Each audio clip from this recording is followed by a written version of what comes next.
Chapter 3 A Caucus-Race and a Long Tail. They were indeed a queer-looking party that assembled on the bank. The birds with draggled feathers, the animals with their fur clinging close to them, and all dripping wet, cross, and uncomfortable. The first question, of course, was how to get dry again. They had a consultation about this, and after a few minutes it seemed quite natural to Alice to find herself talking familiarly with them, as if she had known them all her life. Indeed, she had quite a long argument with the Lory, who at last turned sulky, and would only say, "I'm older than you, and must know better." And this Alice would not allow without knowing how old it was, and as the Lory positively refused to tell its age, there was no more to be said.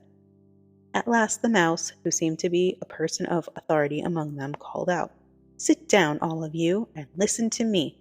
I'll soon make you dry enough." They all sat down at once in a large ring, with the Mouse in the middle. Alice kept her eyes anxiously fixed on it, for she felt she would catch a bad cold if she did not get dry very soon. "Ahem," said the Mouse with an important air. "Are you all ready? This is the driest thing I know. Silence all around, if you please. William the Conqueror, whose cause was favored by the Pope, was soon submitted to by the English, who wanted leaders, and had been of late much accustomed to usurpation and conquest. Edwin and Morcar, the Earls of Mercia and Northumbria." "Ugh!" said the Lory with a shiver. "I beg your pardon," said the Mouse, frowning but very politely. "Did you speak?" "Not I," said the Lory hastily. "I thought you did," said the Mouse. "I proceed. Edwin and Morcar, the Earls of Mercia and Northumbria, declared for him, and even Stigand, the patriotic Archbishop of Canterbury, found it advisable—" "Found what?" said the Duck. "Found it," the Mouse replied rather crossly. "Of course you know what it means."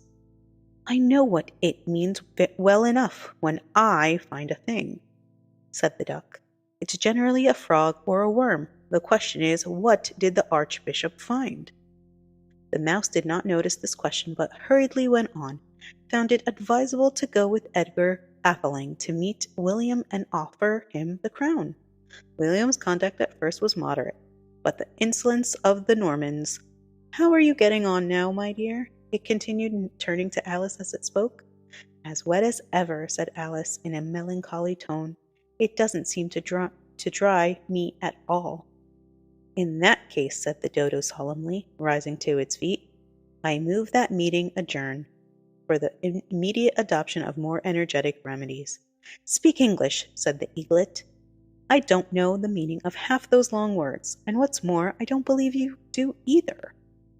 And the Eaglet bent down its head to hide a smile. Some of the other birds tittered audibly.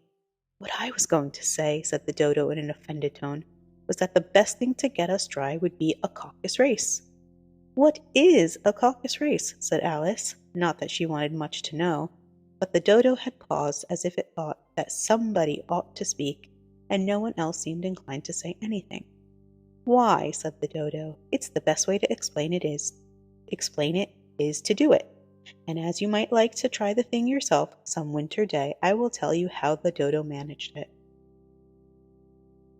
First, it marked out a race course in a sort of circle. The exact shape doesn't matter, it said, and then all the party were placed along the course here and there.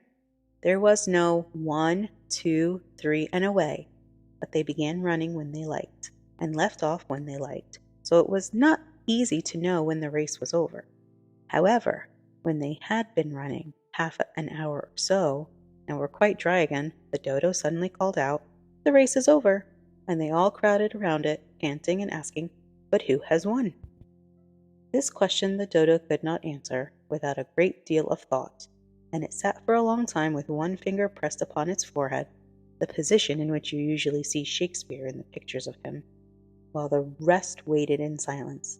At last, the Dodo said, "Everybody has won, and all must have prizes." "But who is to give the prizes?" quite a chorus of voices asked. "Why, she, of course," said the Dodo, pointing to Alice with one finger, and the whole party at once crowded round her, calling out in a confused way, "Prizes! Prizes!" Alice had no idea what to do. and in despair she put her hand in her pocket and pulled out a box of comfits. Luckily, the salt water had not got into it, and handed them round as prizes. There was exactly one apiece all round. But she must have a prize herself, you know, said the mouse. Of course, the Dodo replied very gravely. What else have you got in your pocket? He went on, turning to Alice. Only a thimble, said Alice sadly. Hand it over here, said the Dodo.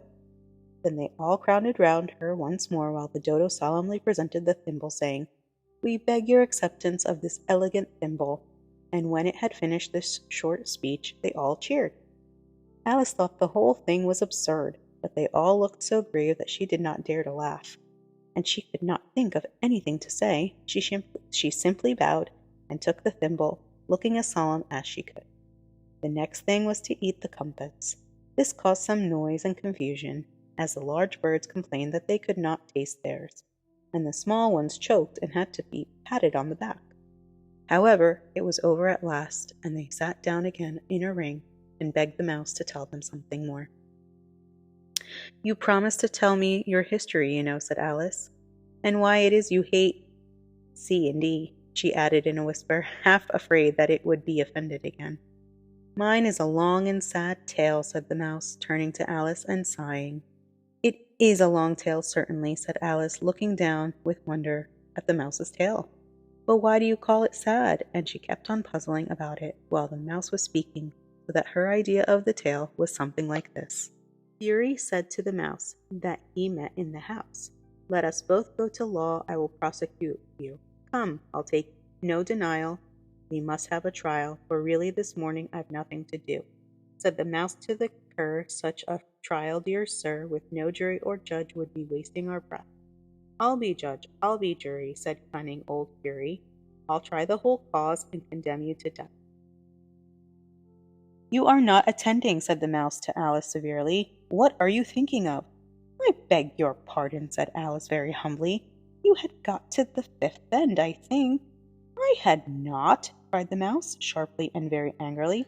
A knot, said Alice, always ready to make herself useful and looking anxiously about her. Oh, do let me help to undo it. I shall do nothing of the sort, said the mouse, getting up and walking away. You insult me by talking such nonsense. I didn't mean it, pleaded poor Alice, but you're so easily offended, you know. The mouse only growled in reply. Please come back and finish your story, Alice called after it, and the others all joined in chorus. Yes, please do. But the mouse only shook its head impatiently and walked a little quicker. What a pity it wouldn't stay, sighed the Lory as soon as it was quite out of sight. And an old crab took the opportunity of saying to her daughter, Ah, my dear, let this be a lesson to you, never to lose your temper. Hold your tongue, Ma, said the young crab a little snappishly. You're enough to try the patience of an oyster. I wish I had our Dinah here, I know I do, said Alice aloud.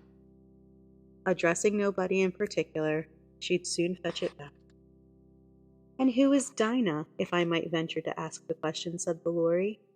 Alice replied eagerly, for she was always ready to talk about her pet.